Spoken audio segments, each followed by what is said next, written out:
महादेव्याः कुक्षिरत्नम् शब्दजेतर आत्मजम् श्रीराजचन्द्रमहं वन्दे तत्त्वलोचनदायकम् प्रभुतत्त्वलोचनदायकम्।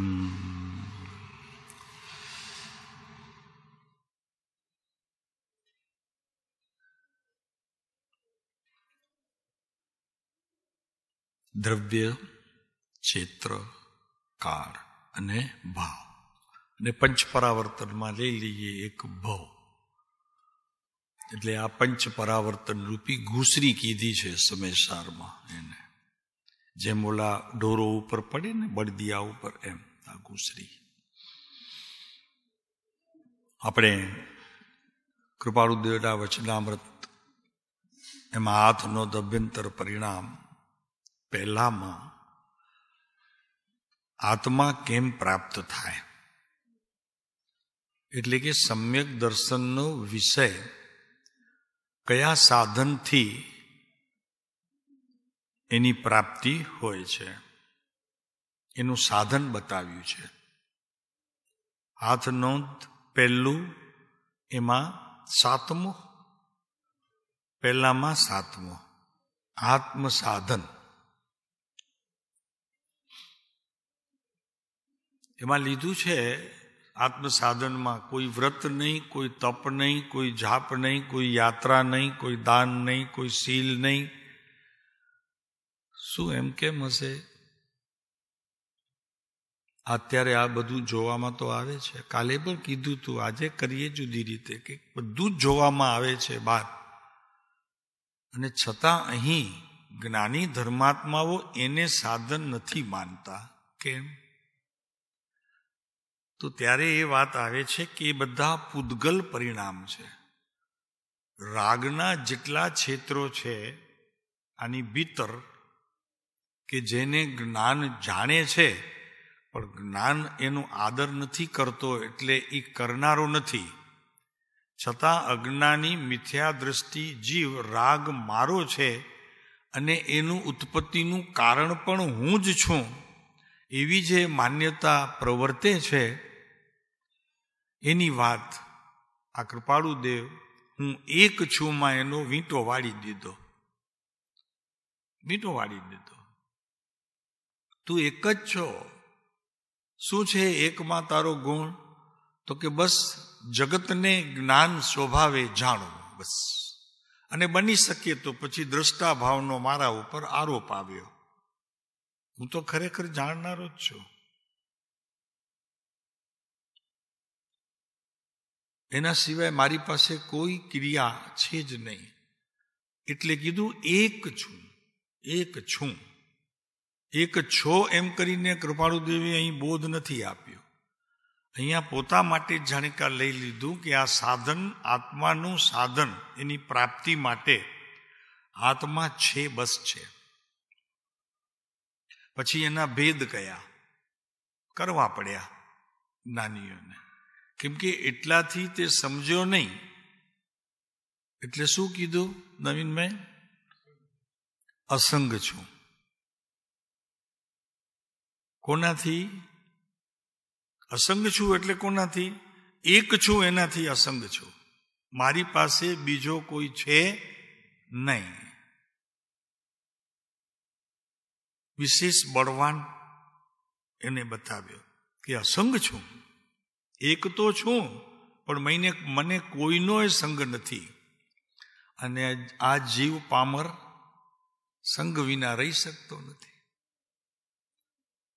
અને થવું છે મોક્ષ, મુક્તિ પ્રાપ્ત કરવી છે. કેવી રીતે થશે? સંગ છૂટતો નથી. ન હોય તો ભેગું કરે.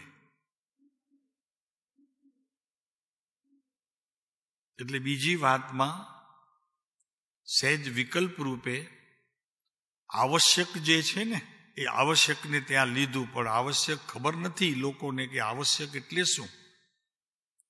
આવશ્યક એ છે કે જ્ઞાનીને તે સમયે કે હું એક છું તે સમયે જ્યારે એ પ્રયોગમાં જોડાયા છે ત્યારે પર્યાયની અંદર કેટલીક રમત એવી ચાલે છે, એમાં આ સંગપણું છે કે નહીં એવા વિકલ્પ ત્યાં સહેજે ઉત્પન્ન થાય.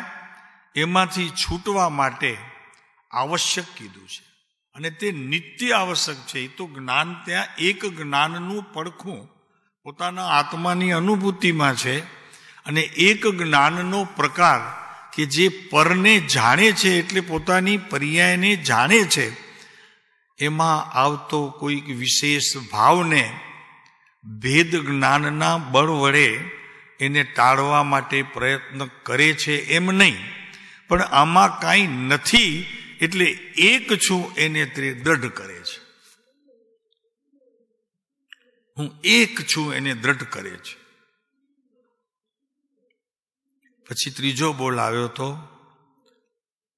પરભાવથી મુક્ત છું ને આવ્યું ને, કે મુક્ત છો, તો એ આત્મ સાધન છે. પરભાવથી હું જોડાયેલો નથી. જોડાયેલી હોય તો તે સમયે મારી અવસ્થાઓ હોય, પણ એ અવસ્થા મારી છે એમ હું સ્વીકારતો નથી એમ કે છે. એવી અવસ્થાઓનો હું સ્વામી નથી. છે તો છે. કોઈ પૂર્વના અનુસંધાને અત્યારે ઊભી છે, પણ અત્યારે તો હું વર્તમાનમાં તો એવો જાગૃત છું કે એને આવવા તો ન દઉં, પણ જે પૂર્વે આવી છે અને અત્યારે ઉદયરૂપ છે, પૂર્વે કંઈક એવા દોષના કારણે ઊભી થઈ અત્યારે આવી છે, એને પણ હું હવે મારું માનતો. આટલી જાગૃતિ જોઈએ. હવે હું નથી માનતો. પૂર્વે કોઈ અપરાધ ભાવે એના કોઈક સમયે આવી ઊભી છે, ઠીક છે. હવે હું માનતો નથી, એટલે પરભાવથી હું શું છું? મુક્ત છું. આ ત્રણ નિર્ણયો કરનારને આત્મા પોતાનો સમ્યકપણે સૌથી પ્રથમ વિચારણા રૂપ આવે, પછી પ્રયોગ રૂપ આવે, અને પછી અનુભૂતિ સ્વરૂપ આવે. આટલી ટૂંકી વાત છે, તેમાં તો કેટલું ચાલીએ છીએ. અનંત સંસાર. શું પરેશ, આમાં વાંધો નથી? હું એક છું એમાં તને કોઈ વાંધો ખરો? નહીં ને? હું એક છું, અને આમાં વાંધો ખરો? અસંગ છું. આમે ક્યાં સારી ચીજ તો આપણે તો પહેલા છુપાવી લઈએ, કે બધાને થોડી જ આપીએ, આપણે રાખીને પછી આપીએ. સંગપણું ભલે ને ગમે તેનું હોય,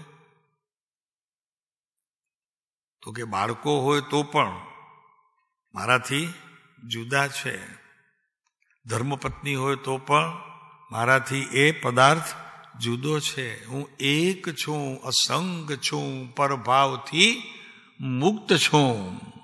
આપણે કાલે જોયું નિયમસારની 97મી ગાથા, નિશ્ચય પ્રત્યાખ્યાન અધિકાર, એની 97મી ગાથા.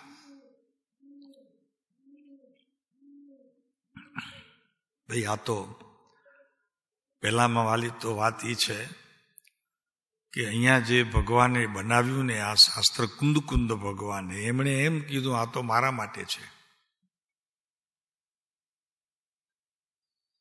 અમે આ શાસ્ત્ર અમારા માટે બનાવ્યું છે. એનું શું કારણ હતું? કે અત્યારે જોયું કુંદ ભગવાને કે 12મા આ વાત મુનિપણાના જીવનમાં પંચ મહાવ્રત છે, પણ પંચ મહાવ્રતની સૂક્ષ્મતાએ જે કંઈ અહીંયા આચરવા યોગ્ય છે, આદરવા યોગ્ય છે, સન્માનીય છે, એ અત્યારે કંઈ જોવામાં આવતું નથી. એટલે આ શાસ્ત્રને એવી રીતે લીધું કે આ અમારા માટે અમે બનાવ્યું છે. કઠણ વાત છે, કારણ કે આ વાતને એ માન્ય નહીં કરે, એટલે આ અમારા માટે છે. એટલે વાત પૂરી થઈ. તો અમે પૂછીએ છીએ આપને બધાને, તમારા માટે મારા માટે છે કે નહીં? પણ હજી ક્યાં મુનિપણું છે? ભાવે નથી કર્યા મુનિપણાના. કોઈ ચીજ છોડી છે કે જ્યાં સુધી હું મુનિપણું ધારણ ન કરું ત્યાં સુધી મને મીઠાઈનો ત્યાગ કે ફરસાણનો ત્યાગ. પ્રિયમાં પ્રિય તો અત્યારે આ બે વસ્તુ છે. અગર પછી કહો તો એને અનુસરીને બધું આવે બહારમાં, ચાઇનીઝ ફૂડ છે કે જે કાંઈ આવતા હોય અત્યારે, અમને તો ખબર નથી પણ આવતા છે બધા. કોઈ વસ્તુનો ત્યાગ છે કે જ્યાં સુધી મુનિપણું હું ન લઉં ત્યાં સુધી મને આ વસ્તુનો ત્યાગ છે. ત્યારે તો શાસ્ત્ર ઊભું રહે તો કે સાહેબ મેં ગ્રહણ જ કર્યું નથી, પછી ત્યાગ શેનો કરું? મારા બેટા એવા છૂટવાના કામી છે.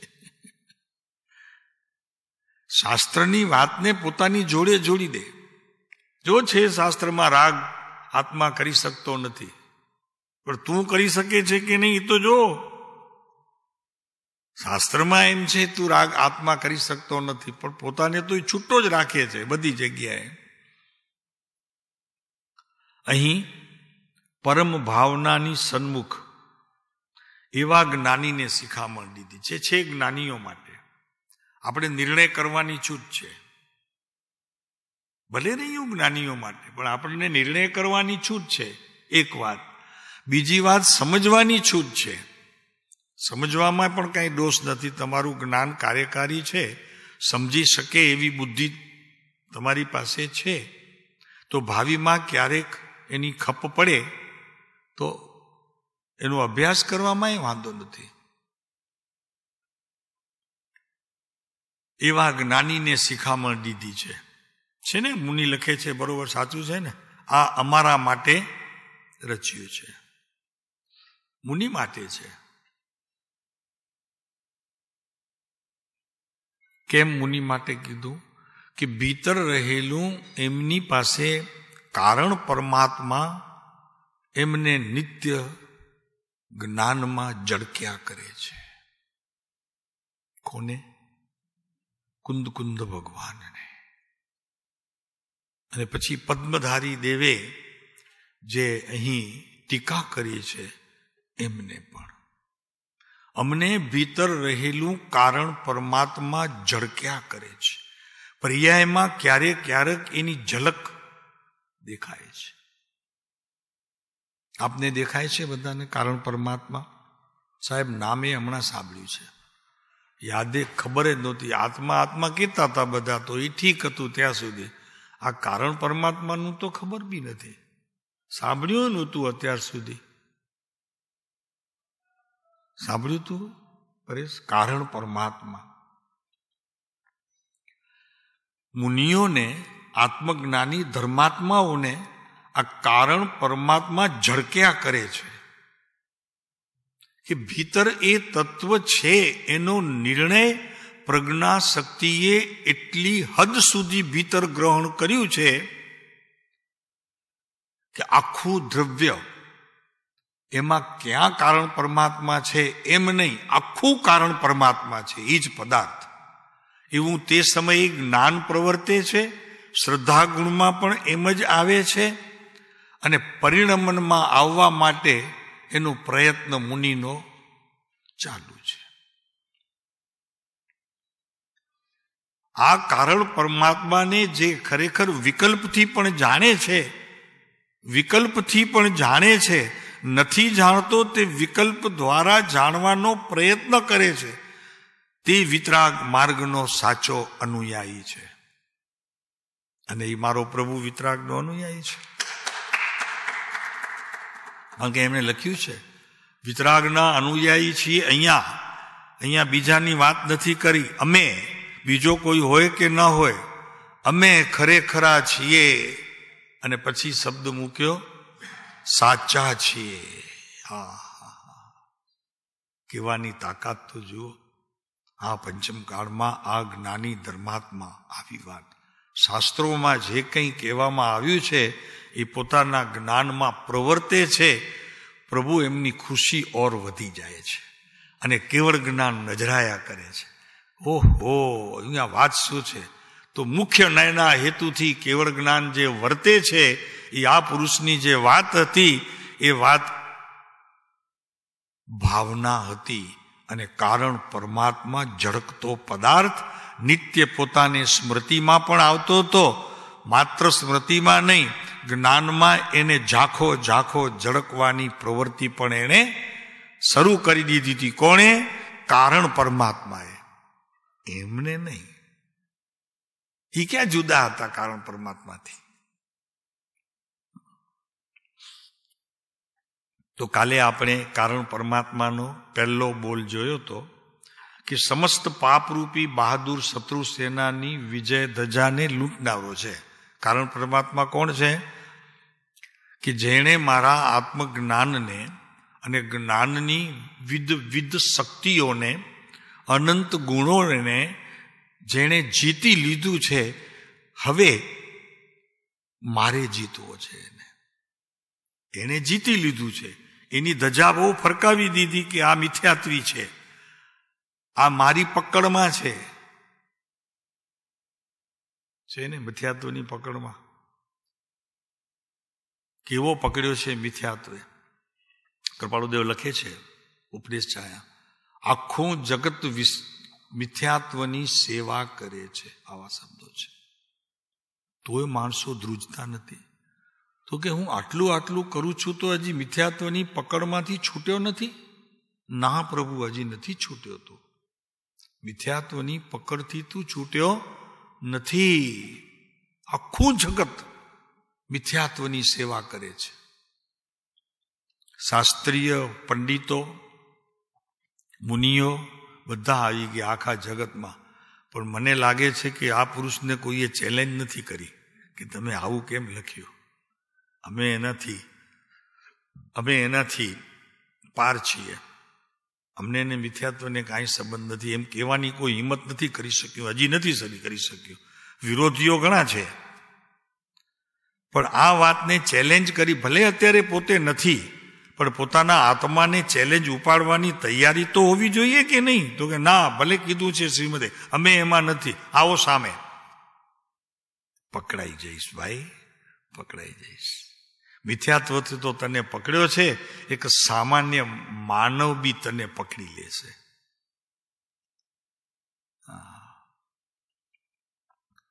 સમસ્ત પાપરૂપી બહાદુર શત્રુ સેનાની વિજય ધજાને લૂંટનારા.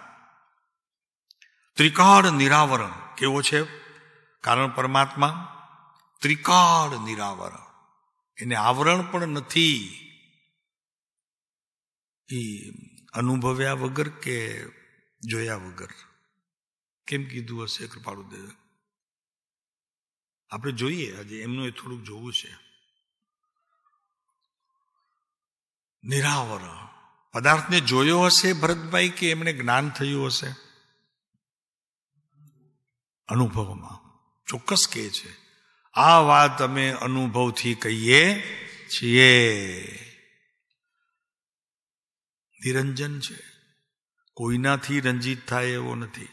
વિશ્વમાં ગમે તેટલા પદાર્થો મૂકી દો તો એનાથી પોતાના આત્મતત્વથી આ વસ્તુ ઉત્તમ છે એમ માનશે નહીં.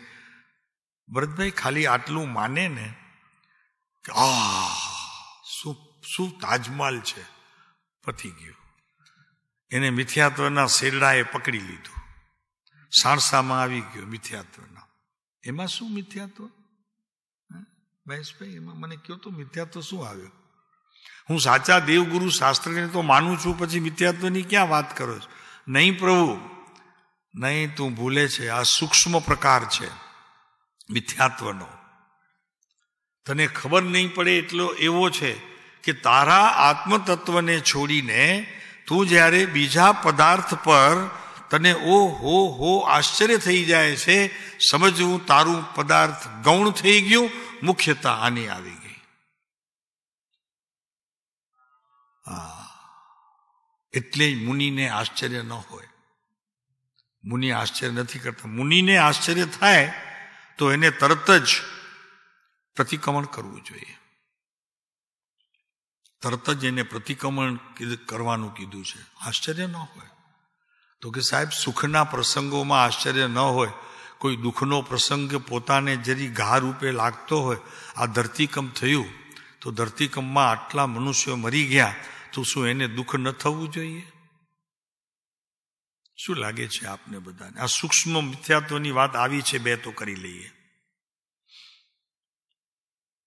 એને જરી પણ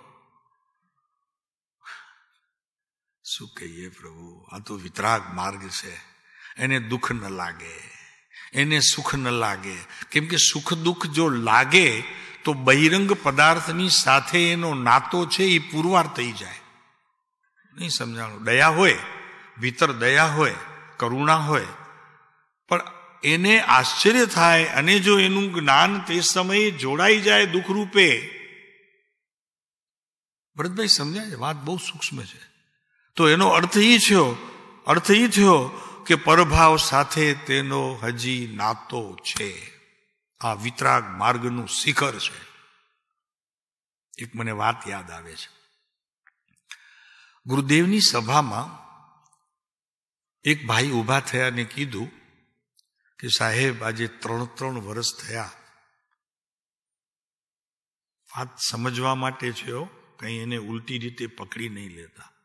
3 વર્ષ થયા, દુકાળ છે, આપણે કાંઈ હાજરાપોળ કે એવું ગાયો માટે ઘાસચારાનું કે કાંઈ જીવદયા માટે સાહેબ આપણે કરતા નથી.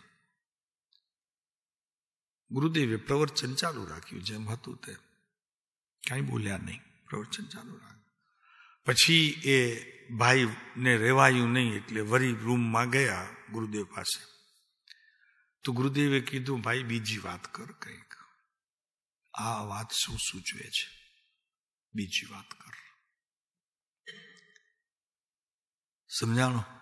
તો શું તે સમયે એમ સમજવું કે ગુરુદેવને એના પ્રત્યે કઈ દયા નહીં હોય, પશુઓ પ્રત્યે કે કરુણા નહીં હોય?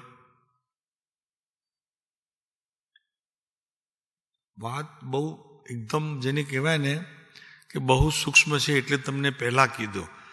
એ ગુરુદેવની દશા હતી. એ દશા એ મૌન રહ્યા છે. તમે ને અમે અત્યારે જો એમના ચાડા પાડશું તો આપણે પાપમાં પડશું. હવે બીજી એક વાત કરીએ. કૃપાળુદેવ પાસે એક ભાઈ આવ્યા. એમને પૂછ્યું કૃપાળુદેવને કે સાહેબ હું ફોરેનથી આવું છું, મારી પાસે ઘણો પૈસો છે, મારે હોસ્પિટલ કરવી છે અહીં કઈ બી. ત્યારે તો કૃપાળુદેવ કઈ ન બોલ્યા. પછી કૃપાળુદેવે તે સમયના સાંજના બેઠા સત્સંગમાં, ત્યારે આવી સભાઓ તો નહોતી, સત્સંગમાં બેઠા ત્યારે કૃપાળુદેવે એમ કીધું કે જ્યાં પાપનો વેપાર વિશેષ થતો હોય ત્યાં જ્ઞાની ધર્માત્માઓ એને આદેશ રૂપ ન કરે. બસ આ કૃપાળુદેવની વાત, આ કાનજી સ્વામીની વાત. તો શું બંનેને દયા નહોતી જીવનમાં? કરુણા નહોતી? બંને જ્ઞાની ધર્માત્માઓને કરુણા ન હોય? એમને કરુણા હોય. કેવી કરુણા હોય કે ભીતર તે જ સમયે હૃદય આંસુ સારી દીધા હોય અને એમાં ઈ ભાવનો જન્મ થયો હોય કે પ્રભુ આવા તિર્યંચના ભવને જીવનમાં ટાળવાનો પ્રયત્ન કરનાર હર કોઈ જીવાત્માને મારા વંદન છે. નહીં સમજાણું? નહીં તમને એકદમ બરોબર? ગાલ વાત ક્યાં ટચ કરી છે, ક્યાં ટચ કરે છે? બીજા જીવોની કરુણાને એમણે પોતાના જીવનમાં એવી રીતે લીધું કે આ જીવોને અત્યારે તિર્યંચ ભાવ મળ્યો છે, પણ હવે એમને આ તિર્યંચ ભાવ ન મળે એવા પ્રકારની ભાવના ભાવે છે. વિચાર કરો તમે, આ જ્ઞાનીઓની રીત હોય છે ભાઈ, આ સમ્યક દ્રષ્ટિ ધર્માત્માઓની રીત હોય છે. આનું નામ છે આત્મા, અને એની સાથે સંબંધિત રહેલો જ્ઞાન, દર્શન અને ચારિત્ર. આ છે. આદેશ ના આપે. આદેશ આપે તો 9 કોટીમાંથી 9 કોટી એમની હણાઈ જાય. હા કરો કરો, પાજરાપોળ કરો. એના સંબંધે જેટલી કાંઈ પણ દોષની વિધિઓ થાય એનો દોષ એમને લાગે.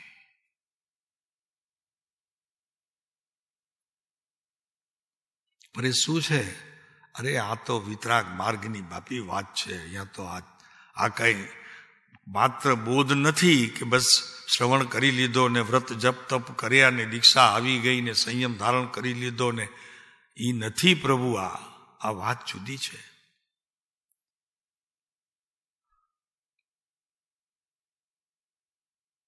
આ ભાવના તરત જ ભીતર પ્રવેશી જાય અને એ જ્યારે ગુરુદેવ ઊભા થયા હશે તો સતત આ ભાવ હશે તો કે એ જીવોને કે જે તિર્યંચપણે અત્યારે રહ્યા છે એ જીવોનું પણ કલ્યાણ થઈ મનુષ્ય પામે અને ઉચ્ચ દશાવાન મનુષ્ય થઈ અને પોતે મોક્ષે જાય. આ ભાવના ભાવે છે. હવે અમે તમને પૂછીએ છીએ કે આ બે ભાવનામાં એક ચારો આપે છે દોરોને અને એક આવી ભાવના ભાવે છે. બેમાં ભાવના કઈ ઊંચી છે? બીજી ભાવના. હા, આવો ભાવ આપણને કદી આવ્યો છે? સમજાય છે ને નવીનભાઈ? આમાં બહુ ગહેરાઈ છે આમાં. કારણ કે એ આદેશ ના આપે. અચ્છા, કોઈ કરતું હોય તો એને શું ના આપે? અનુમતિ ના આપે. અને છતાં ભીતર નિષેધ પણ ન હોય, મૌન હોય. વાણી માત્ર મૌન નહીં, તે સમયના જ્ઞાનને પણ મૌનતામાં લઈ જાય છે. એ એમની વચન સંક્ષેપતા છે. કૃપાળુદેવે લીધું છે આમાં વચનની સંક્ષેપણું છે આમાં. આ બાજુ હા, તમારો આંગુળ આ ત્યાં વચનનું સંક્ષેપણું છે. જ્ઞાનીઓની આ વચન, મન અને કાયા ત્રણેયનું સંક્ષેપપણું, એમાં આ વચનનું સંક્ષેપપણું. મૌન માત્ર શબ્દરૂપે નહીં, ભીતરથી પણ મૌન એ એનું સંક્ષેપપણું છે. કોઈ વાણીને જન્મ ત્યારે જ્ઞાન નથી આપતું, વિકલ્પની ભૂમિકામાં એ પ્રવેશ નથી કરી શકતા. એનું કારણ છે કે કોઈ પ્રયાસ કરીને કરે છે એમ નહીં, પણ ન થાય એવી એમની તે સમયે આત્મજ્ઞાનની સ્થિતિ હોય છે, આત્માની એવી સ્થિતિ હોય છે. એટલે કૃપાળુદેવે લીધું ને ભાઈ કે દશા તે દશા છે, પરિણામ તે પરિણામ છે. આમ કરીને જે પત્ર લીધું ને આપણે, કયું પત્ર? 397 બરોબર છે. એમાં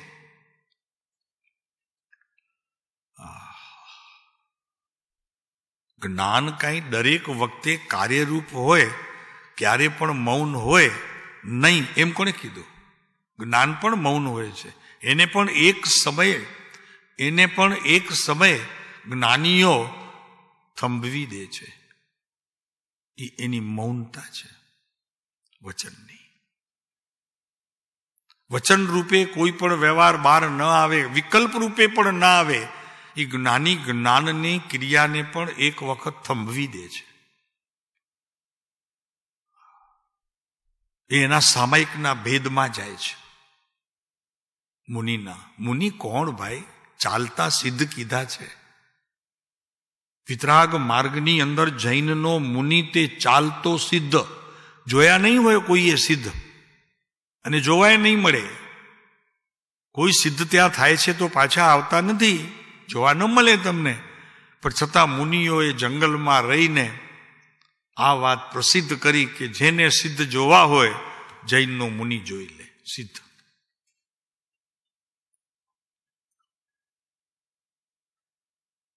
નિજ પરમ ભાવને ક્યારે છોડતો નથી. આવી ગયું બધું. હવે જો નિજ ભાવને છોડતો નથી તો બીજાને ગ્રહણ કેવી રીતે કરે?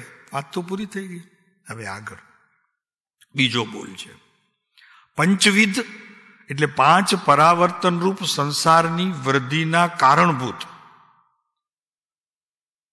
રાગાદી પરિગ્રહને ગ્રહણતો નથી. રાગાદી પરિગ્રહને ગ્રહણ કરતો જુઓ તો ખરા. મુનિઓ પરિગ્રહ જાણે છે રાગને, અને સામાન્ય મનુષ્યોને મજા પડે છે. રાગ વેદાય તો મજા પડે.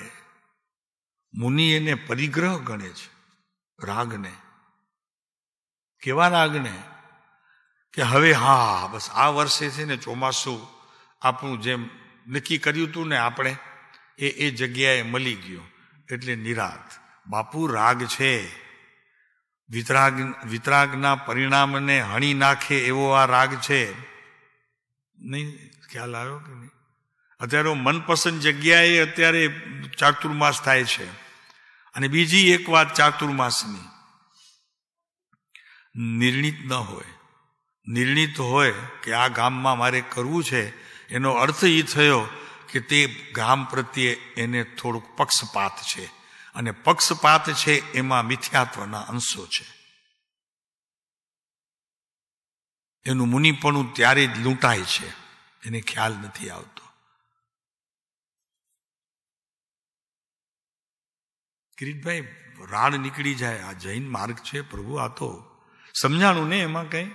મુનિ કદી પણ આજે આ વર્ષે અમારું અહીંયા ચાતુર્માસ છે એમ કહે નહીં. કહે તો ક્ષેત્ર પસંદગી થઈ, અને પસંદગી કરવા વાળો તે સમયે જ્ઞાન ત્યારે રાગને પામ્યો, અને એ રાગના કારણે આ સ્થિતિનું સર્જન થયું. પ્રભુ, દુઃખનું જન્મ થયું. આ વાત પહોંચે નહીં હો ત્યાં, એમને કહેજો તો આવે છે, આ ચાલે છે દુનિયામાં અત્યારે છે, આપણે તો નક્કી છે. અને એ રાગને ટાળવાની આપણી પાસે છે, એના કિમિયા ઘણા છે, ટાળી નાખશું, કહી દેજો એમને, કારણ કે વાત તો પહોંચશે, અત્યારે શ્રવણ કરતા હશે. એ રાગના કારણને ટાળવાના આપણી પાસે કિમિયા છે એમ.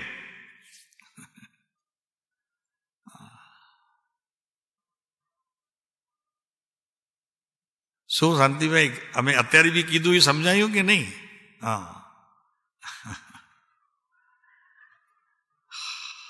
પંચવિધિ એટલે 5 પરાવર્તન, દ્રવ્ય, ક્ષેત્ર, કાળ, ભાવ અને ભવ સંસારની વૃદ્ધિના કારણભૂત છે. આ 5 જેને અહીંયા આત્માના સાધનના સમ્યક પ્રકારે મૂક્યા છે કે હું એક છું, અસંગ છું, અને ત્રીજો બોલ પરભાવથી, આ પરભાવથી મુક્ત છું એની વાત ચાલે છે. ત્રીજો 2 બોલ પહેલા થઈ ગયા. સાંભળ્યા હતા કે નહીં? ત્યાં મુંબઈમાં નથી સાંભળ્યા? એ 5 પરાવર્તન રૂપ સંસારની વૃદ્ધિના કારણભૂત છે. એને તે મુનિ ગ્રહણ કરતો નથી, એનું જ્ઞાન કરતો નથી. ગ્રહણ નામ વસ્તુ નથી કોઈ, આ તો જ્ઞાનના ભેદોની અવસ્થાઓ છે. તો એ અવસ્થાઓને એટલે જ્ઞાનના ભેદોની અવસ્થાને પોતે એનું જ્ઞાન પોતા પાસે રાખતો નથી, એને છોડી દે છે, એટલે ગ્રહણ કરતો નથી. વસ્તુ નથી કોઈ. દ્રવ્ય, ક્ષેત્ર, કાળ, ભાવ બહારમાં કોઈ વસ્તુ નથી, એ પોતાની ભીતર ચાલે છે. તો પરભાવની સાથે નાતો ક્યારે? તો કે એનું કાર્ય બહારમાં ગયું એટલે નાતો રહ્યો. એની સાથે વ્યવહાર ન કર્યો, એને એમને એમ જવા દીધું તો ગ્રહણ ન કર્યો એટલે એનું જ્ઞાન ન કર્યું. જ્ઞાન ન કર્યું એટલે એનો મહિમા રહ્યો નહીં. એનું નામ ત્યાગ. આ નિત્ય પ્રત્યાખ્યાન છે ને, જ્ઞાનના ત્યાગથી ખરેખર ત્યાગ સિદ્ધ થાય છે. કોઈ વસ્તુના ત્યાગથી મુનિને અમે આ ત્યાગ્યું છે, અમે આ ત્યાગ્યું છે, અમે આ ત્યાગ્યું છે, એનું નામ ત્યાગ નથી. જ્ઞાનથી ત્યાગ છે. પોતાના જ્ઞાનમાં એ સંબંધીના વિકલ્પનું ઊભું રહેવું એ ગ્રહણ છે. અને ઊભું રહે એના પહેલા એનો અભાવ થઈ જાય, તે વખતે પોતાનો સ્વભાવ યાદ આવે તો એનો ત્યાગ છે.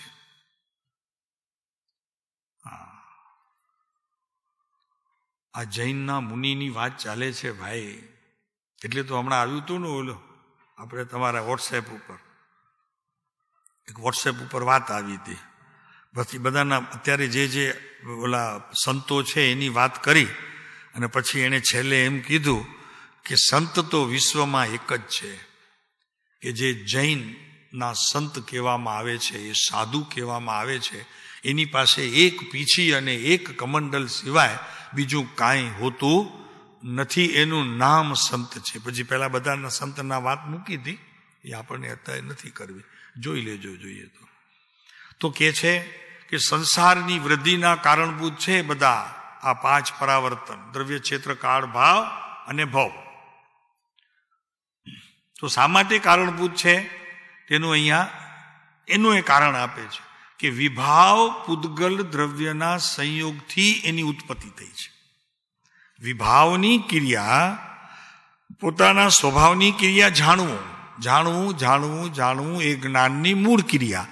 અને વિભાવની ક્રિયામાં અનેક પ્રકારના થતા, ચર્ચાતા, વ્યવહાર વર્તાતા એ બધું જે પોતાના જ્ઞાનમાં કચરો ભરે એને અહીંયા વિભાવની ક્રિયા કહેવામાં. આ મુનિ માટે તે કચરો છે,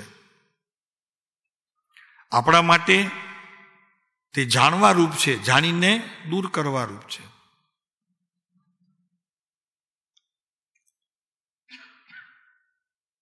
વિભાવ પૂદગલ દ્રવ્યના સંયોગ. પૂદગલ દ્રવ્ય એને કીધા છે, પૂદગલ કીધા છે.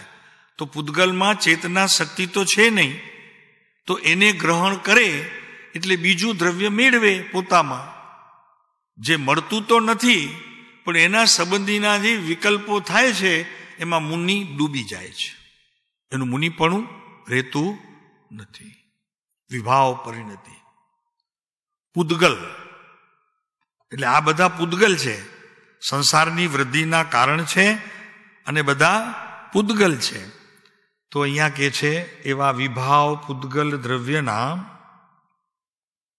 સંયોગ જનિત છે. રાગાદી પરભાવને ગ્રહતો નથી. રાગાદી પરભાવને ગ્રહતો નથી. કોણ? મુનિ. એના સંબંધીનું જે રાગ થાય છે ને, પૂદગલના સંબંધીનું જે રાગ, એને મુનિ ગ્રહણ કરતો નથી, એટલે એનું જ્ઞાન જ કરતો નથી. તો હવે આપણે જરાક જોઈએ આના માટે કૃપાળુ દેવનું જીવન. એના 1, 2, 3, 4 પ્રસંગ આપણે જોઈ લઈએ. હજી 15, 20 મિનિટ 25 મિનિટ છે આપણી પાસે.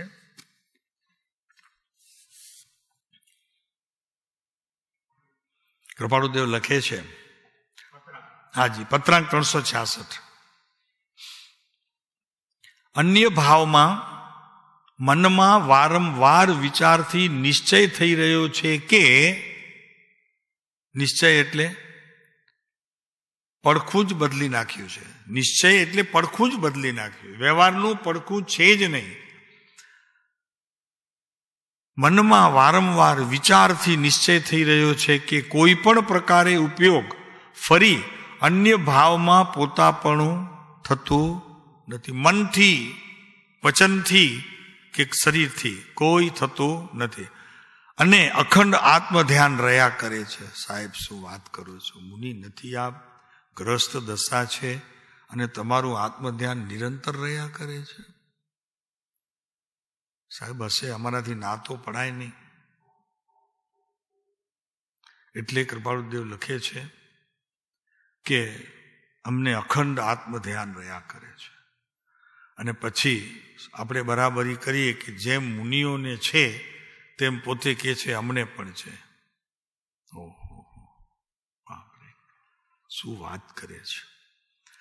અન્ય ભાવમાં પોતાપણું થતું નથી અને અખંડ આત્મ ધ્યાન રહ્યા કરે છે. સાહેબ, કેવળ જ્ઞાન થઈ જાય. અખંડ આત્મ ધ્યાન રહે તો કેવળ જ્ઞાન થઈ જાય. પણ આજે કીધું છે ને અખંડ આત્મ ધ્યાન, તો દ્રવ્ય અપેક્ષાએ છે, જ્ઞાન અપેક્ષાએ છે, દ્રષ્ટિ અપેક્ષાએ નથી. સમજાય છે? જો દ્રષ્ટિ અપેક્ષાએ જો હોય એવું તો કેવળ જ્ઞાન થઈ જાય. દ્રષ્ટિ અને જ્ઞાનની સંધિ થઈ, બાકી કાંઈ બચ્યું નહીં. એમાં ચારિત્ર પણ સમાઈ જાય છે. અખંડ આત્મ ધ્યાન રહ્યા કરે છે. એવી જે દશા, તેને વિશે વિકટ ઉપાધિ જોગનો ઉદય એ આશ્ચર્યકારક છે. તોડ્યું. અહીંયા અખંડને એમણે થોડુંક તોડી નાખ્યું કે જે થાય છે તેનો અમને લક્ષ્ય નથી, પણ એટલો આનંદ અમારો લૂંટાય છે એટલે નક્કી કોઈકે દખલ કરી એમ કરીને ઉપયોગ સહેજ અમારો બહાર જાય છે, એટલે અખંડતા તૂટી જાય છે. મુનિને રાખે હો કાયમ. હા, મુનિપણાને જરી પણ કંઈ એ મુનિપણાને જરી પણ કંઈ દોષ લાગે એવું આ કહે પણ નહીં,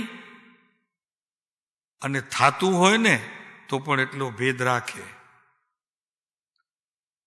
ગ્રહસ્થ દશાની સાથે 12મા ગ્રહસ્થ દશા છે, ભીતર મુનિપણું છે, પણ છતાં લોકની વ્યવહારની દ્રષ્ટિએ પણ એટલું અંતર રાખે એ જ્ઞાનીઓનો પરમ ધર્મ છે. સમજો પ્રભુ આ પુરુષને, સમજો જરી. લોકો જેમ કહેતા હોય તેમ આપ સમજો પણ. અને સમજો એટલા માટે કહીએ છીએ કે લોકોને બતાવવા માટે નહીં, પણ તમારા આત્માની ઉન્નતિનું શિખર ત્યાં સુધી ચડાવો કે લોકોને એમની વાત માનવાની શરૂ થઈ જાય, અને તમારા જીવનની અંદર કાંઈક અમે કર્યું એવો ભાવ તો હોય, સાથે બીજાનો પણ ઉદ્ધાર થાય. 4 જણા અહીંયા વધુ આવશે તો એમને પણ લાભનું કારણ થશે, અને સમજશે કે આ વિતરાગ માર્ગ શું છે. અખંડ આત્મધ્યાન રહ્યા કરે છે એવી જે દશા, તેને વિશે વિકટ ઉભાતી જોગનો ઉદય એ આશ્ચર્યકારક છે. રહે છે અખંડ, પણ એમાં જે અખંડમાં તૂટ પડે છે ને, જે અખંડમાં તૂટ પડે છે એનું અમને ક્યારેય ખ્યાલ નથી રહેતો. અને જ્યારે ખ્યાલ રહે છે ત્યારે અહીંયા લખ્યું છે કે તૂટ રહે છે, પછી એનો અર્થ આપને અખંડ નથી રહેતો એમ કેવું હોય. પણ એ કરવું હોય તો એ કરજો, નહીતર અખંડની અખંડ રહેવા દેજો. અને અમારું જ્ઞાન બાર વિપરીત, અને અમારું જ્ઞાન થોડોક સમય કંઈક અટક્યું એમ લેવું હોય તો એમ લેજો, જેમ લેવું હોય તેમ લેજો.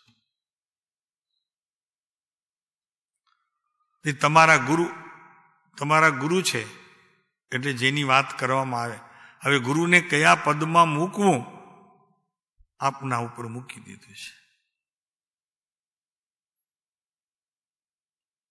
આમ મૂકવું હોય તો એ મૂકી શકાશે, અને જરી આમ કરવું હશે તો ફેર એમને નહીં પડે, ફેર તમને પડશે.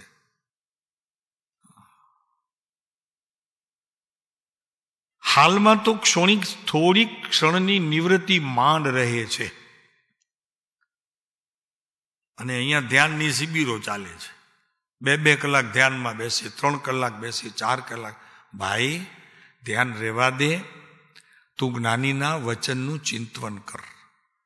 ખભીર ખીણું મળ્યું છે ને, કૃપાળુદેવનું આપ્યું છે. તમારે તમારા આત્માનું નથી આપ્યું, કૃપાળુદેવનું આપ્યું છે. તો કૃપાળુદેવના જીવન વિશેની આ વાતો સૂક્ષ્મ ઉપયોગમાં લઈને એનું ચિંતન કર. તને ધ્યાન શેનું હોય ભાઈ? ધવલામાં તો ચોખ્ખી ના પાડી છે, ગ્રસ્તને ધ્યાન હોય જ નહીં. ધવલા 3જો ખંડ ના પાડી છે,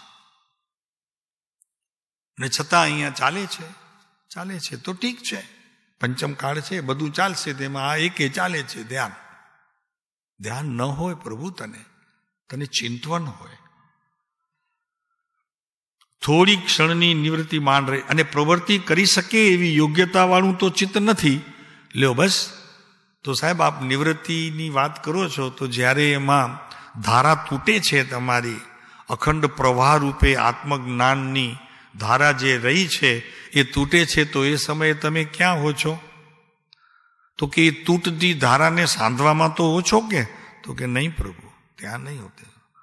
અમારું સતત પ્રયત્ન ફરી પાછું જોડાઈ જાય એમાં હોય છે. જોડતા નથી, જોડાઈ જાય એવું ચિંતન મનન અમે એમાં રહીએ છીએ.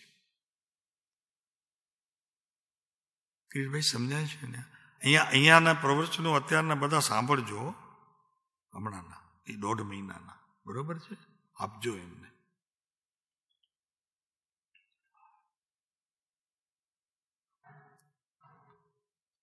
અને પ્રવૃત્તિ કરી શકે એવી યોગ્યતા વાળું તો ચિત્ત નથી, અને હાલ એવી પ્રવૃત્તિ કરવી એ કર્તવ્ય છે. સાહેબ, 2 ધારાએ રહીને 1 ધારાને છોડતા નથી. ધન્ય તમારો અવતાર પ્રભુ. 2 ધારાએ વહીને તમારી જે મુખ્ય ધારા છે એ તમારા હાથેથી છૂટતી નથી. પ્રભુ, શું વાત કરીએ.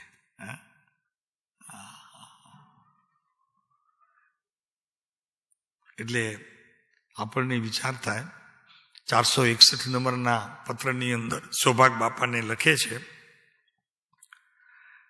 કે સત્સંગ અને નિવૃત્તિનું અપ્રધાનપણું રહ્યા કરે છે અને પરમ રૂચિ છે, જેને વિશે એવું આત્મજ્ઞાન અને આત્મવાર્તા એમ કંઈક છે શબ્દો. આત્મજ્ઞાન વેદક હોવાથી મૂંઝવતું નથી, એનું કહેવાનું આશવ એ છે, શબ્દો એ છે.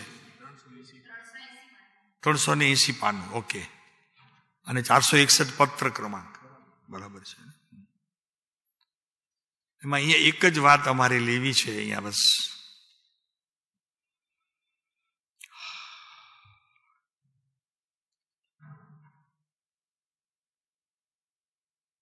આત્મજ્ઞાન વેદક હોવાથી મૂંઝવતું નથી, મુખ્યતા છે એની. જ્યારે અનુભવ હોય છે ત્યારે અનુભવની વાત કરે છે, જ્યારે અનુભવ નથી ત્યારે વેદક સ્વભાવવાળો છે એમ કરીને લે છે. એટલે ચિંતવનમાં વેદક સ્વભાવ અનુભૂતિ સ્વરૂપ ન થાય ત્યાં સુધી તે જ્ઞાનીઓ સુખે બેસતા નથી. કેમ કે વેદક સ્વભાવનો અનુભવ તો થવો જ જોઈએ, એનો ગુણ તો ભીતર પ્રગટ થવું જોઈએ અને વેદનમાં આવવું જોઈએ. વેદક સ્વભાવવાળો આત્મા છે ભરતભાઈ, તો વેદકપણે તેનો અનુભવ થવું જોઈએ.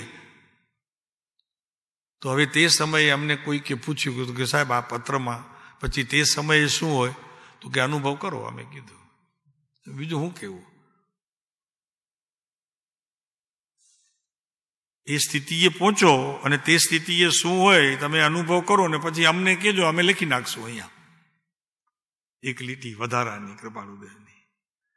પ્રભુ આ વિતરાગ માર્ગનો છેડો તો ન પકડાય. વિતરાગ માર્ગનો છેડો તો કેવળ જ્ઞાન છે, એ તો પકડાશે નહીં, પ્રગટશે ને અનુભવ રૂપ થશે. પણ શરૂઆત જો પકડાઈ જાય તો એ ઘણું છે. શરૂઆત પકડાઈ જાય અને એમાં જો ચિત્ત તમારું સતત પડ્યું રહે તો એ ઘણું છે આ ભાવમાં.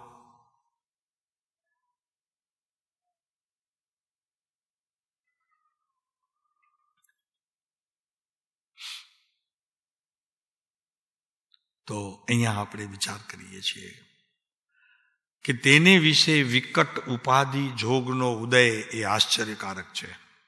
અખંડ આત્મધ્યાન પણ રહ્યા કરે છે એક બાજુ, અને બીજી બાજુ એમ કહે છે કે એવી જે દશા તેને વિશે વિકટ ઉપાધિ જોગનો ઉદય એ આશ્ચર્યકારક છે. આ બે ધારી વાત, અહીંયા મુનિની વાત કૃપાળુદેવને બહુ સુંદર લાગે છે, પણ હવે મુનિ પણ આવ્યું નહીં, એ ખટકતો એમને રહ્યા કરે છે. એટલે આપણા ગ્રસ્ત દશાની અંદર આવી સ્થિતિનું સર્જન થાય એ પણ એક સૌભાગ્ય છે કે ભલે ને બે ધારા ચાલતી હોય પણ ચાલવી તો જોઈએ. આવું હોવું તો જોઈએ પ્રભુ, કે એક પડખું આપણું ધર્મને અનુસરનારું હોય ત્યારે બીજું પડખું કદાચ વ્યવહાર માર્ગને અને સંસારના પ્રયોજનમાં હોય તો કાંઈ ખોટું નથી. તો પણ ગૃહસ્થ જીવનની અંદર વિશેષ કરીને બળવાન જીવ જ્યાં પોતાનું આત્માર્થનું કલ્યાણ થવાની જોગવાઈ છે એવો પડખું છોડતો નથી. જવું પડે બીજા પડખામાં જુદી વાત છે. શાંતિભાઈ આ સમજાય છે કે નહીં? આ ધર્મમાં બધી વાતો આવી છે.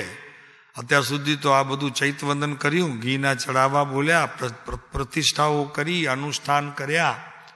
આ ભીતરની વાત આ પુરુષે જો ન કરી હોત તો મુનિચર્યા તો એવી અટપટી છે કે આપણે સમજવામાં એ કઠોળ પડે. આ પુરુષે આપણને કેટલું સરસ રીતે પોતાનું જીવન મૂકી દીધું છે. અને આવી સ્થિતિને અમે તો કહીએ છીએ કિરીટભાઈ કે આવી સ્થિતિને શબ્દોમાં ઉતારીને લોક સમક્ષ પહોંચાડ્યા છે, એ મોટી વાત છે. બધાને કઈ શબ્દ રૂપે ઉતારવું એ ફાવે નહીં. કાં તો આત્મજ્ઞાનની વાત કરે ને કાં મિથ્યાત્વની વાત કરે. વચમાં જે પ્રયોગરૂપી વાત આવતી હોય એ વાત કરવી અને લખવી મુશ્કેલ છે.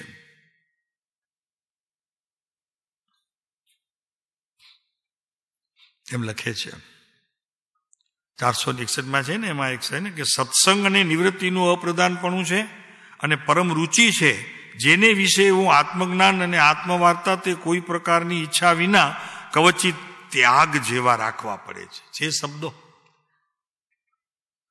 461 નંબરના પત્ર ચાલે છે ને તમારે, એમાં ત્યાં જ છો ને છે. હા,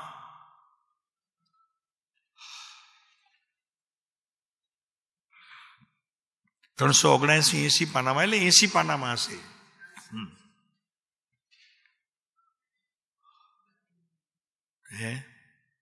વેલિડિટી છે ઉપર. કવચિત ત્યાગ જેવા રાખવા પડે છે, આત્મવાર્તા કોઈ પ્રકારની ઈચ્છા વિના. અને છે શું ભીતરમાં?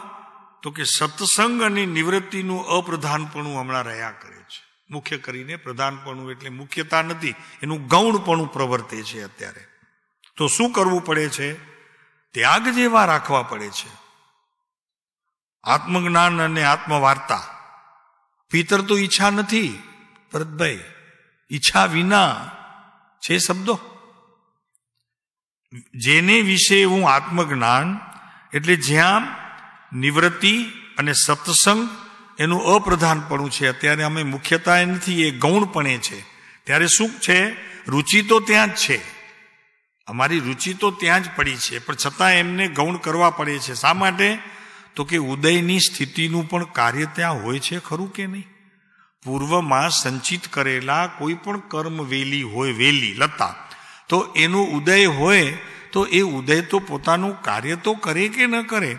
તો કહે છે કે જેને વિશે હું આત્મજ્ઞાન અને આત્મવાર્તા તે કોઈ પણ પ્રકારની ઈચ્છા વિના કવચિત ત્યાગ જેવા રાખવા પડે છે. પ્રેઝન્ટ અમે વર્તમાનમાં કોઈ ઈચ્છા નથી કરતા કે ભાઈ આ રે કે ન રે, છતાં પણ ઉદયની કોઈ એવી પ્રવૃત્તિ અને તે સમયે એટલી પ્રકૃતિ કે અમારે તેમ રહેવું પડે. કેટલું દુઃખ થતું હશે વિચાર કરો. રુચિ ત્યાં પડી છે અને 12માં ઉદય એવો છે. જોઈએ છે સત્સંગ, જોઈએ છે નિવૃત્તિનું ક્ષેત્ર. આપની ક્યારેક તો એવી સ્થિતિ તો થતી હશે. અમે હમણાં બહાર ઉભા હતા તો કહેતા હતા, શું કામ જઈએ છીએ મુંબઈ, એમ કહેતા હતા. બરોબર છે કિરીટભાઈ, તમે હતા ને? શું કામ જઈએ છીએ મુંબઈ? આ નિવૃત્તિનું ક્ષેત્ર, આવું ઉત્તમ પ્રકારનું સત્સંગ અને એનો કૃપાળુ દેવનું જીવન છોડીને શા માટે જઈ રહ્યા છીએ?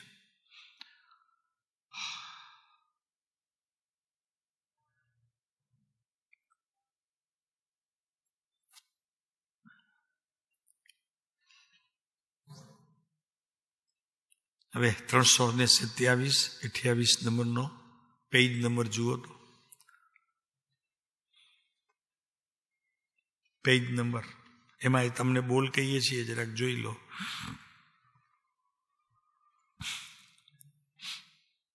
આપણે ચાલે છે ને હમણાં એ જ કે હાલમાં તો થોડી ક્ષણની નિવૃત્તિ માંડ રહે છે અને પ્રવૃત્તિ કરી શકે એવી યોગ્યતા વાળું તો ચિત્ત નથી ત્યાં છે ને, બરોબર ને?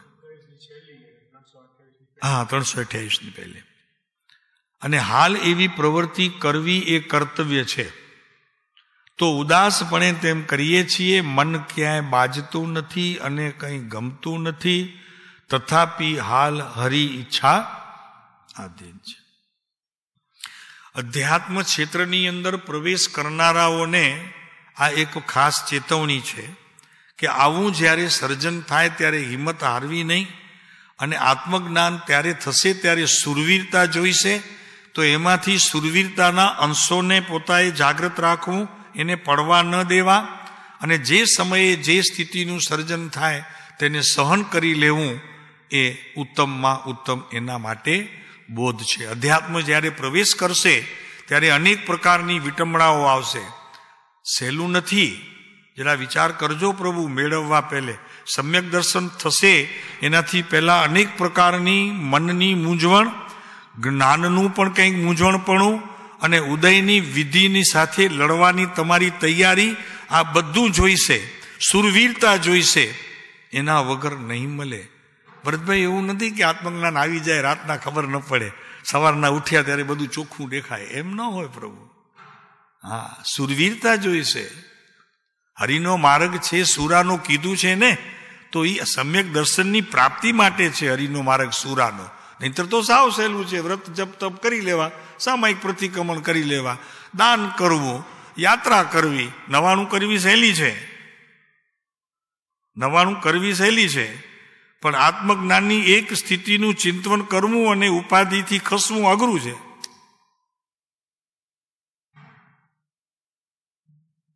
અમે કીધું હોત કે ચાલો ભાઈ નવાણું બધા કરીએ, આપણે અત્યારે કુકમાં આશ્રમમાં નક્કી કર્યું છે નવા, બધા તૈયાર. પણ હવે આમાં જે ચિંતન માટે ખબીર ખેણું આપવામાં આવ્યું છે, ચિંતનની પળો તો ગણજો પ્રભુ, કેટલી સેકન્ડો તમને તે ઉપયોગ રહ્યો છે. કૃપાળુદેવનું ખબીર ખેડું ઓઢ્યું છે, એમાં લખેલું છે ઓમ માગધી ભાષામાં, પછી છે સ્વજાત આપણે કૃપાળુદેવનું નામ શ્રીરાજ. ભરતભાઈ આકરું છે, કેટલું ચિંતન થાય છે પછી ત્યારે પણ. કબીર ખેડૂત તો ઓઢ્યું છે કૃપાળુદેવને, જુઠાભાઈએ ઓઢ્યું હતું, આપણે ઓઢ્યું છે, પણ ત્યારે ઉપયોગ કેટલો રહે છે. નોટ તો રાખજો, ખબર પડે પ્રમાણિકપણે.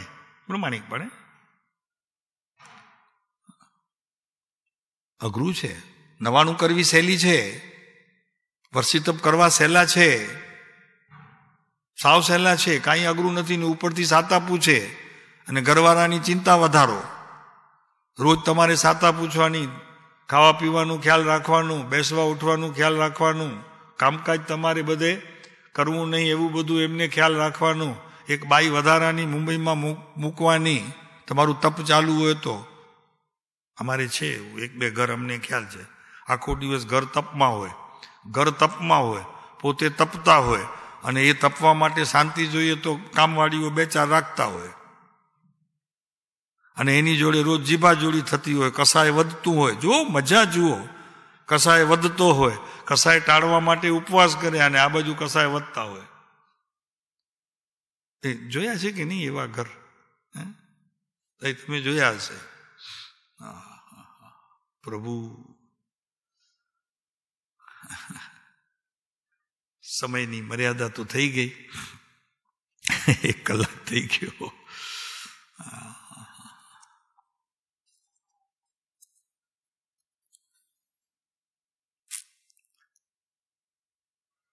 આજે આ ભાવની વાત આવી ને, મારાપણું હોય તો ભાવ થાય ને, મારાપણું ભાવ. તો આજે એક છે ને જૂની એક કાપલી કાઢેલી ભલી આવી છે, તો જરી આમાં મૂકી રાખી છે. એક સૂફી સંતની વાત છે. કેટલો પાવરવાળો માણસ છે એ તમે જોશો તો તમને અત્યારે ખબર પડશે. જોશો એટલે કહીએ છીએ, એ પણ જોવાનું જ થાય ને. અમારું કેવું તમારે જોવાનું, ખરેખર વિધિ એ કરવાની. હા, વિધિ એ જ કરવાની. અમે હમણાં કહેતા રહીએ અને તમારે જોતા રહેવાનું. એક સૂફી ફકીર જહાજ પર યાત્રા કરી રહ્યા હતા. એક સૂફી સંત. જોરદાર તોફાન આવ્યો, નાવ ડૂબવાની શક્યતા આવી. બધા લોકો ભગવાનની પ્રાર્થના કરવા લાગ્યા. જેના જે ભગવાન હતા એમને બધાને યાદ કર્યા. ફક્ત તે ફકીર એટલે સંત મૌન બેઠો હતો. કપ્તાનને ગુસ્સો આવ્યો. તેણે કહ્યું, તમે ધાર્મિક છો, આ બધું પહેરીને બેઠા છો, લાગો છો તો ફકીર, છતાં તમારાથી એટલું પણ નથી થતું કે તમે પ્રાર્થનામાં બધાની સાથે જોડાવ? કેમ નથી જોડાતા તમે? ત્યારે ફકીરે કહ્યું, આ નાવ શું મારા બાપની છે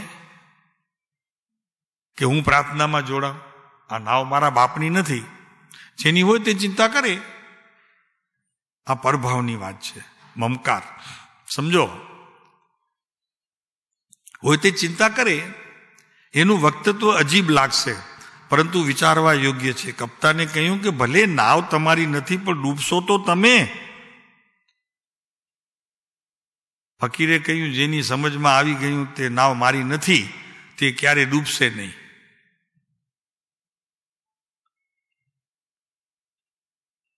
અને જેની સમજણમાં નથી આવ્યું એ અત્યારે ડૂબેલા છે. કેવી મસ્તી હશે એને તમે વિચારો. મારા પણ ડૂબાડે છે. ન મારી નાવ છે, ન મારું શરીર છે, અને ન મારું જીવન છે. જેનું હોય તે રડે ને દુઃખી થાય. મારો બેટા ગજબ છે. આ સંત કહેવાય. આનું નામ સંત છે. સંતના લુગડા પહેરે સંત નથી થવાતો. આવી મસ્તી હોવી જોઈએ. પહેલો જવાબ છે ને, ઓલું તો ડરી ગયો. નાવ મારા બાપની છે કે હું પ્રાર્થના કરું? ડૂબે તો ડૂબે, મને હું. તો કે તું ડૂબીશ? તો કે ના, ખોટી વાત છે, હું ડૂબવાનો જ નથી, હું તો અત્યારે તરું છું, ભલે નાવમાં બેઠું છું, તને દેખાય છે. એ વાત સમજાય છે ને? કેવી મસ્તી હોય છે એ લોકોને. જેનું હોય તે રડે, એ દુઃખી થાય, હું શું કામ દુઃખી થાઉં? આ વાત એટલા માટે કરી છે કે જેને સમ્યક દર્શન જોઈતું હોય તેને પોતાનું હૃદય કઠણ કરવું પડશે. ભીતર નરમ, બહાર કઠણ, અને એકદમ આમ જેને કહેવાય કે પૂરો મસ્તીથી ખીલી ઉઠે. લોકો નાચતા હોય તો પેલો આવીને પોતે નાચે. આવું કરવું જોઈશે. ચિંતા કરે કામ ના આવે. ચિંતાને ફેંક ઉતારીને પાઘડી મૂકી દે તો કે એ એના બાપના ઘરે જાય, તું તારા ઘરે જતો રહે. અમે કંઈ બચાવવામાં ઉત્સુક નથી. કેમ? વિચાર કરો. ચાલો આપણે જોઈશું કૃપાળુદેવનો આત્મભાવ કેવા પ્રકારનું છે. આવતીકાલે જરી એ પુરુષને જોઈશું. આપણે જોવું તો પડશે, એના વગર તો ડીંગમીર ખાય. જીવંત પુરુષ આપણને સામે મળ્યો છે. શાસ્ત્ર વાંચીએ એના કરતાં આમને જ વાંચીએ નહીં. હમણાં સેશન ઈ રાખ્યું છે, સતત 1.5 મહિનો થયો, એક જ વાત. જ્ઞાની પુરુષોના વચનો આપણા જીવનની સાથે મેળવતા રહીએ. જેટલું બને આપણાથી તેટલું એમની જોડે ભળીએ, અને ન ભળીએ તો એમની પાસેથી મિચ્છામી દુક્કડમ લઈએ. કોશિશ કરશું પ્રભુ આપની જોડે ભળવાનું. બસ, બીજું આપણાથી શું થઈ શકશે? એમની જોડે ભળી જઈએ એટલે વાત પૂરી થઈ ગઈ.